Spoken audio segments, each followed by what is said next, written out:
Hey everybody, Average Vintage Collector here with another video.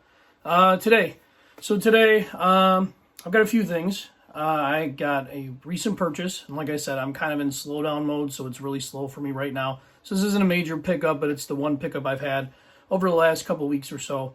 And also, I received a really generous, unexpected gift in the mail from another YouTuber. I gave him a shout out a couple of weeks ago. That's going to be Doc over at Yank Me Cards. Really nice guy. Check out his channel, please. He's got a bunch of stuff. He just put out a recent video showing some of the different aspects of his collection. He's a big Yankees fan. He collects boxing cards, stamps, just a lot of different interests. Big music guy too. So, Doc, thank you very much. Really generous. Did not have to do this. I'm very excited to add these cards to my collection and show them today. So as long as we're on with the shout out theme, I've been shouting out a couple of channels every week. My next two channels that I'm going to shout out are going to be Big T's cards. Big T has a very impressive collection. He collects vintage and modern, so he's got a really nice mix of things. He focuses more on graded cards, but he has got some fantastic stuff. Really putting out really good materials, showing incredible cards. I really suggest, if you have not seen his videos, go over and check him out. And then the other is not a newer channel. This guy's been around for a while, definitely longer than I have. David M. Please go check out his channel. He's been around for a while. He covers a little bit of everything. Great channel. I don't miss a video whenever he puts it out. So those two guys, I think, deserve a little bit of recognition, and I'd really like to go ahead and put it out there for people to go over and check them out. So just a few cards today. I'm going to turn around and show, and let's get to it. Okay, there is one more thing I do want to cover today. Eric over at 4 Leaf Cards put on the All-Star voting, Rookie of the Year, coaches. Very cool thing that he does. Honestly, it's got to take a ton of time. I watched all of the videos that came out with this. I thought it was a really fun thing to do. Him and Scott from Reindeer Studios kind of hooked up to make the little All-Stars, and I am glad to say and humbled to say that I received the Rookie of the Year honors. Totally unexpected. I did not expect to get this. I really don't know what to say. There are so many great channels out there these days. I am definitely a small fish in a big pond, and to share that the Rookie of the Year honor with Tony, Southern Collector, I mean, that's just, I don't really see myself in the same division as Tony, but for all those who voted for me, I really am at a loss for words, and am just shocked and honored to have this, YouTube award. I never in a million years would have thought that that's something that I don't even know. I'm at a loss for words. So very thankful. So for everybody that voted for me, I just, you from the bottom of my heart, thank you very much. I'm glad that I'm putting out things that people enjoy, and I'm just here being myself and, showing my collection, which makes me happy, and I'm glad that it makes other people happy. So thank you, and thank you, Eric and Scott, for kind of doing this and doing the work and putting this on. This was really cool. That star will find a place on my wall over here, and make sure that I display that. So let's get to my purchase. So my purchase, as you all know, I am a big person when it comes to history. I love history. I love the people behind the cards. And a little while ago, I fell down a rabbit hole of starting a vintage boxing collection.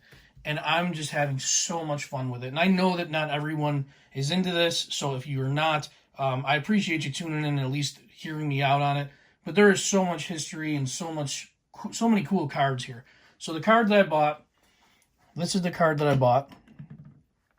This is a 1947 Bond Bred. So that set is mostly baseball, but there are 4 boxers in it. And this is Primo Carnera. Now, Primo Carnera has a really interesting story. So Primo Carnera was a heavyweight boxer, career record of 88-14.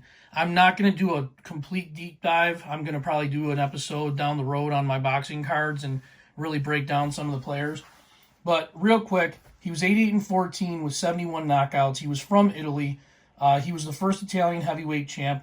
Guy was massive. He was 6'6", 275 pounds, in an era when a lot of Italians, the average height was about 5'7". He defeated Jack Sharkey for his first belt. He was a guy that drew massive crowds. In one of his early fights, he fought Ernie Schaff in 1933.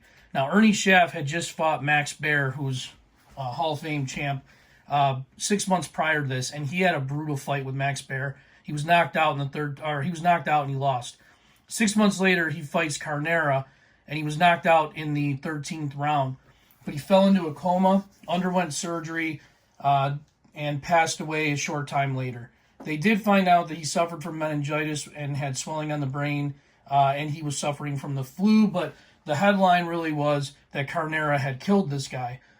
New York Commission of Boxing got together and put together a proposal saying that because he was so big, he should only be able to fight people 6'2" and taller and more than 220 pounds, but that limited the pool of boxers to 10 people, so it failed. Now, this is where I kind of really enjoy this, is the history part. So during his time, historian Robert Goldman has done a lot of research on all boxers, but he points out that Carnera was pretty much mob-controlled from the minute he set foot here. His contract in 1930, as soon as he got to the U.S., my dogs are howling, I apologize. His contract was purchased by mobster Oni Madden as soon as he arrived. And there were a lot of matches that he was involved in where there was some really suspicious circumstances involved. Again, I'm not going to go too much into detail, but I'm a big fan of World War II, mob, all that stuff. It really interests me, so this is right up my alley. So this card, $10, and that includes shipping and taxes. For a 1947 Bond bread card, you can't go wrong. Okay, so Doc Van Hoot went ahead and sent me some gifts. He sent me a nice letter. I'm not going to read that letter. I keep all my letters. They're in a pile over to the side, so I'm not going to share that. That's between he and I. But really nice guy. Please check out his channel if you haven't already. Lots of shout-outs today. So the first card that he sent me was, this is a 1951 Burke Ross of Joe Maxim. So Joe Maxim, his career record was 83-29. His real name was Giuseppe Berardinelli, but he changed it to Joey Maxim after the Maxim machine gun, which was the first self-acting machine gun. He served as a military policeman in World War II. Again, this connects really well to the way that I collect. He fought 87 times as a pro before getting a shot at a title. He was a really heavy underdog against Freddie Mills, and he went up for the title, and he won in a knockout in the 10th round. And after the fight, 3 of Mills' teeth were found embedded in Maxim's left glove. Mills never fought again.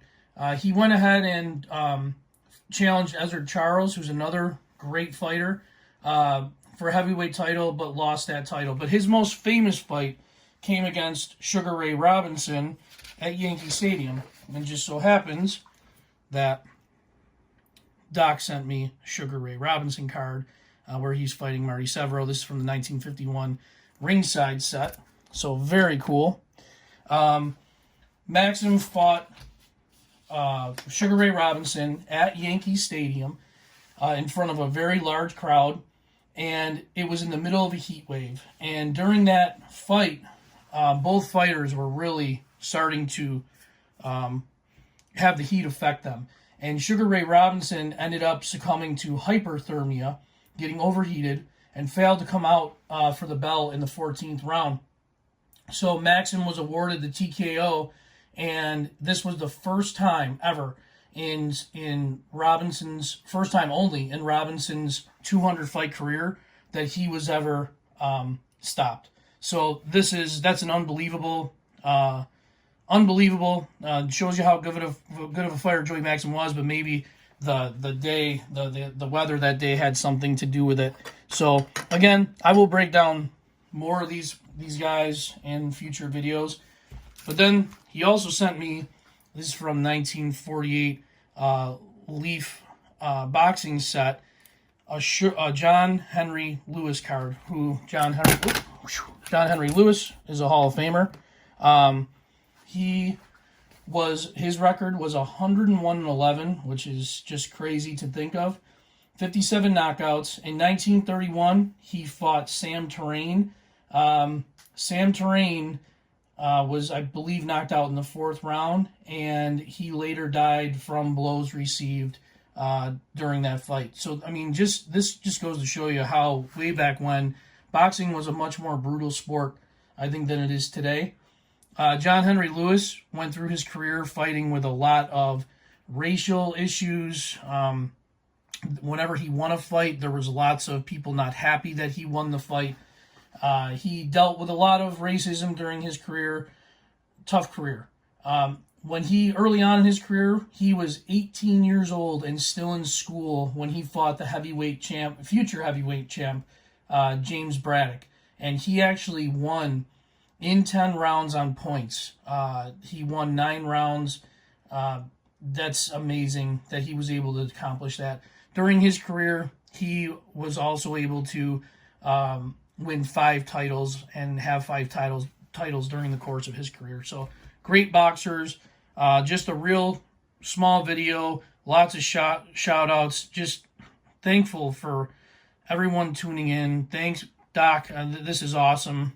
This is just fantastic stuff to add to my collection. So please check out the channels that I mentioned if you have time. Eric and Scott, all-star stuff, rookie of the year. Thank you to everybody. Full of thanks today. And you guys just take care. I'm just an average guy showing some average cards and trying to have a good time and hoping other people, enjoy what I put out. So thank you all very much.